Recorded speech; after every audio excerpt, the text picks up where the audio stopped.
Hello guys, welcome back to my channel. So இன்னைக்கான வீடியோல இப்போ நீங்க ஸ்கிரீன்ல பார்த்துட்டு இருக்கிற மாதிரி ஒரு இமேஜோட பேக்ரவுண்டை ரிமூவ் பண்ணி அந்த இமேஜை டிஃபரண்ட் பேக்ரவுண்ட்ல எப்படி எடிட் பண்றது. ஸோ இதை பத்தி தான் பார்க்க போறோம். இந்த வீடியோவை ஸ்கிப் பண்ணாம ஃபுல்லா பாருங்க. ஃபர்ஸ்ட் நம்ம எடிட்டிங் பண்றது எப்படி அப்படின்னு பார்க்கலாம். இதுக்கு நான் யூஸ் பண்ணியிருக்கிற அப்ளிகேஷன் நேம் வந்து Picsart அப்ளிகேஷன். ஃபர்ஸ்ட் Picsart அப்ளிகேஷனை ஓப்பன் பண்ணிக்கோங்க. ஓப்பன் பண்ணதுக்கு அப்புறமா அதோட இன்டர்ஃபேஸ்ல நிறைய நம்மளோட இமேஜஸ் எல்லாம் ஷோ ஆகும். இது கீழே வந்து ஸ்க்ரோல் பண்ணுங்க. ஸ்க்ரோல் பண்ணீங்க அப்படின்னா கடைசியில கலர் பேக்ரவுண்ட் அப்படின்னு ஒரு ஆப்ஷன் இருக்கும். ஸோ இந்த இடத்துல ஃபர்ஸ்ட்லேயே இருக்கக்கூடிய டிரான்ஸ்பரண்ட் கலரை வந்து செலக்ட் பண்ணிக்கோங்க. இந்த டிரான்ஸ்பரண்ட் கலரை செலக்ட் பண்ணி என்டர் பண்ணீங்க அப்படின்னா நம்மளோட எடிட்டிங் பிளேஸ்க்குள்ள வந்துடும். இப்போ இந்த இடத்துல பார்த்தீங்க அப்படின்னா நம்மளோட இமேஜ் வந்து டிரான்ஸ்பரண்ட்ல வந்து எடிட் பண்ற மாதிரி ஷோ ஆகுது. இதுல வந்து நம்ம என்ன இமேஜை வந்து ஆட் பண்ண போறோமோ அதை வந்து ஆட் பண்ணிக்கலாம். ஸோ அதுக்காக கீழே இருக்கிற டூல்ஸ்ல ஆட் போட்டோ அப்படின்ற டூலை வந்து ஓப்பன் பண்ணிக்கோங்க. இப்போ நம்மளோட கேலரி வந்து ஓப்பன் ஆகும். ஸோ இந்த இடத்துல நம்ம எந்த இமேஜில் பேக்ரவுண்ட் வந்து ரிமூவ் பண்ணணும் அப்படின்னு நினைக்கிறோமோ அந்த இமேஜை வந்து செலக்ட் பண்ணிக்கலாம். எக்ஸாம்பிளுக்காக இப்போ நான் ஒரு இமேஜை செலக்ட் பண்ணிட்டு மேலே இருக்கிற ஆட் ஆப்ஷனை கிளிக் பண்ணி ஆட் பண்ணிக்கிறேன். ஆட் பண்ணதுக்கு அப்புறமா நம்மளோட எடிட்டிங் பிளேஸ்க்கு இந்த இமேஜ் வந்து வந்துருச்சு. இதை ஃபர்ஸ்ட் ஜூம் பண்ணி எந்த அளவுக்கு வேணும் அப்படின்னு நினைக்கிறீங்களோ அந்த லெவலை வந்து ஜூம் பண்ணி வச்சுக்கோங்க. நெக்ஸ்ட் இந்த இமேஜுக்கு கீழே நிறையவே எடிட்டிங் டூல்ஸ் எல்லாம் இருக்கும். ஸோ இதில் வந்து தேர்ட் இருக்கக்கூடிய கட் அவுட் அப்படின்ற டூலை வந்து ஓப்பன் பண்ணிக்கோங்க. இந்த ஒரு கட் அவுட் ஆப்ஷனுக்குள்ள வந்ததுக்கு அப்புறமா நம்ம இமேஜில் எந்த ஒரு பர்டிகுலர் பார்ட் வந்து நமக்கு தேவைப்படுதோ அதை வந்து ஃபர்ஸ்ட் செலக்ட் பண்ணணும். ஸோ செலக்ட் பண்ணது ரொம்பவே ஈஸி தான். இதில் நீங்கள் அக்யூரேட்டாக செலக்ட் பண்ணணும் அப்படிலாம் கிடையாது. நார்மலாக உங்களுக்கு எந்த பார்ட்ஸ் தேவைப்படுதோ அதில் சிம்பிளாக டிராயிங் பண்ணுங்க. இந்த வீடியோவில் நான் செலக்ட் பண்ணுற மாதிரி நீங்கள் சிம்பிளாக செலக்ட் பண்ணாலே போதும். இந்த அப்ளிகேஷனை ஆட்டோமேட்டிக்காக அக்யூரேட்டாக செலக்ட் பண்ணி நமக்கு கட் பண்ணி கொடுத்துரும். ஸோ அதனால் இந்த இமேஜில் நார்மலா அவுட்லைன் மட்டுமே செலக்ட் பண்ணாலே போதும். நீங்க இப்பதான் நம்ம சேனலை ஃபர்ஸ்ட் டைம் விசிட் பண்றீங்க அப்படின்னா இந்த சேனலை மறக்காம சப்ஸ்கிரைப் பண்ணிட்டு அது பக்கத்துல வர பெல் ஐக்கனையும் கிளிக் பண்ணிக்கிட்டு ஆல் அப்படின்ற ஆப்ஷன் ஆன் பண்ணிக்கோங்க. அப்பதான் நான் நெக்ஸ்ட் போடக்கூடிய வீடியோக்களுக்கான நோட்டிபிகேஷன் உங்களுக்கு ஃபர்ஸ்ட்லயே வரும். உங்க இமேஜ்ல தேவையான பார்ட்டை செலக்ட் பண்ணதுக்கு அப்புறமா மேலே இருக்கிற ஆரோ மார்க்கை கிளிக் பண்ணிக்கோங்க. கிளிக் பண்ணதுக்கு அப்புறமா கொஞ்ச நேரம் லோடிங் ஆயிட்டு இந்த இமேஜ்ல எந்த வரைக்கும் அக்யூரேட்டா செலக்ட் ஆயிருக்கோ அது வந்து உங்களுக்கு ஷோ ஆகும். இப்போ இந்த இமேஜ்ல நமக்கு தேவையான பார்ட் மட்டும் அக்யூரேட்டா செலக்ட் ஆயிருக்கு. நீங்க ஜூம் பண்ணி பாருங்க. ஜூம் பண்ணி பார்க்கும்போது எல்லாமே கரெக்டா இருக்கா அப்படின்றத செக் பண்ணிக்கோங்க. இப்போ இந்த மாதிரி சின்ன சின்ன பார்ட்ல விட்டு போய் இருந்துச்சு அப்படின்னா நீங்க மேனுவலா செலக்ட் பண்ணிக்கலாம். சோ அதுக்காக கீழ இருக்கிற பிரஷ் ஆப்ஷனை செலக்ட் பண்ணிக்கோங்க. செலக்ட் பண்ணிக்கிட்டு எந்த இடத்துல வந்து விட்டு போய் இருக்குதோ அதை வந்து லேசா செலக்ட் பண்ணிக்கோங்க. இப்போ செலக்ட் பண்ணதுக்கு அப்புறமா அது வந்து ஆட்டோமேட்டிக்கா செலக்ட் ஆயிடுச்சு. இப்போ இந்த ஹேர்லயும் ஒரு பார்ட் வந்து விட்டு போயிருக்கு. சோ அதுக்காக இந்த பென்சில் ஐகானை நம்ம அகைன் கிளிக் பண்ணி ஹார்ட்னஸை கொஞ்சம் குறைச்சிக்கலாம். குறைச்சிக்கிட்டு அதோட சைஸையும் கொஞ்சம் குறைச்சிக்கிட்டு இந்த இடத்துல வந்து நம்ம லைட்டா பிரஷ் பண்ணாலே போதும். சோ இந்த மாதிரி வந்து செலக்ட் ஆயிடும். செலக்ட் பண்ணிட்டு நீங்க பேக் வந்துக்கோங்க. பேக் வந்துட்டு மேல இருக்கிற சேவ் ஆப்ஷனை கிளிக் பண்ணிக்கோங்க. இப்போ பாத்தீங்க அப்படின்னா நம்மளோட இமேஜ்ல எந்த பார்ட் செலக்ட் ஆயிச்சோ ஸோ அது மட்டும் நமக்கு அக்யூரேட்டா கட் ஆகி பேக் வந்துருச்சு.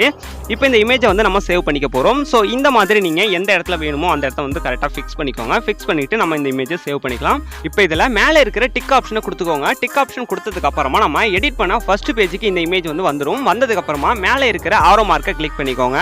ஆரோ மார்க்கை கிளிக் பண்ணீங்க அப்படின்னா இதில் செகண்ட்ல இருக்கக்கூடிய கேலரி அப்படின்ற ஆப்ஷனை கிளிக் பண்ணி நம்மளோட இமேஜை வந்து கேலரிக்கு சேவ் பண்ணிக்கலாம். ஸோ இப்போ பார்த்தீங்க அப்படின்னா சேவ் டு கேலரி அப்படின்னு வந்ததுக்கு அப்புறமா இந்த இமேஜ் வந்து நம்மளோட கேலரியில வந்து சேவ் ஆயிடும். இப்போ நம்ம இந்த இமேஜ்க்கு பேக்ரவுண்ட் எடிட் பண்ண போறோம். சோ அதுக்காக நம்ம பேக் வந்துட்டு அகைன் நம்ம ஃபர்ஸ்ட்ல இருந்து பிளஸ் சிம்பலை கிளிக் பண்ணி நம்ம என்டர் ஆயிக்கலாம். இப்போ அகைன் நம்மளோட இமேஜ் எல்லாமே ஷோ ஆகும். சோ இப்போ நம்ம என்ன செய்யணும் அப்படின்னு பாத்தீங்கன்னா இந்த இடத்துல பேக்ரவுண்ட் இமேஜ் வந்து நம்ம செலக்ட் பண்ணணும். சோ இந்த இமேஜ்க்கு நம்ம என்ன பேக்ரவுண்ட் வந்து செட் பண்ணணும் அப்படின்னு நினைக்கிறோமோ சோ அந்த பேக்ரவுண்டை வந்து ஃபர்ஸ்ட் செலக்ட் பண்ணிக்கோங்க. இப்போ நான் ஒரு பேக்ரவுண்ட் இமேஜ் வந்து ஆட் பண்ணிட்டேன். நெக்ஸ்ட் இதுல இப்போ நம்ம கட் பண்ணி சேவ் பண்ணி வச்சிருந்த இமேஜ் வந்து ஆட் பண்ணிக்கலாம். சோ அதுக்காக கீழே இருக்கிற ஆட் போட்டோ அப்படின்ற டூலை வந்து ஓபன் பண்ணிக்கோங்க. ஓபன் பண்ணதுக்கு அப்புறமா இப்போ நம்ம கட் பண்ணி சேவ் பண்ணி வச்சிருந்த இமேஜை செலக்ட் பண்ணி மேலே இருக்கிற ஆட் அப்படின்ற ஆப்ஷனை கிளிக் பண்ணி ஓப்பன் பண்ணிக்கலாம். இப்போ இந்த இமேஜ் நம்ம பேக்ரவுண்ட் இமேஜ் கூட வந்து ஆட் ஆயிடுச்சு. ஆட் பண்ணதுக்கு அப்புறமா இதை ஜூம் பண்ணி எந்த இடத்துல வச்சா பர்ஃபெக்ட்டா இருக்கும் அப்படின்னு நினைக்கிறீங்களோ ஸோ அந்த இடத்துல கரெக்டாக ஃபிக்ஸ் பண்ணிக்கோங்க. ஸோ நெக்ஸ்ட் நான் இதில் ஒரு பைக் பிஎன்ஜி இமேஜ் ஒன்று ஆட் பண்ண போறேன். ஸோ அதுக்காக நம்ம மேலே இருக்கிற பிளஸ் சிம்பிளை கிளிக் பண்ணிட்டு இதில் வரக்கூடிய ஆட் போட்டோ வந்து ஓப்பன் பண்ணிக்கலாம். ஸோ இதில் பார்த்தீங்க அப்படின்னா ஃபைனலில் வந்து ஆட் போட்டோ அப்படின்னு ஒரு ஆப்ஷன் இருக்கு. இது ஓப்பன் பண்ணதுக்கு அப்புறமா நம்ம கேலரியில இருந்து நீங்க ஏதாவது எக்ஸ்ட்ரா பிஎன்ஜி ஆட் பண்ணணும் அப்படின்னு நினைச்சீங்கன்னா ஓப்பன் பண்ணிக்கோங்க. இப்போ நான் இந்த பைக்கோட பிஎன்ஜி இமேஜை வந்து நான் ஆட் பண்ணிக்கிறேன். ஆட் பண்ணிக்கிட்டு அதையும் ஜூம் பண்ணி எந்த இடத்துல இருந்தால் கரெக்டாக இருக்கும் அப்படின்னு நினைக்கிறோமோ ஸோ அந்த இடத்துல வந்து நம்ம கரெக்டாக வந்து ஃபிக்ஸ் பண்ணிக்கலாம்.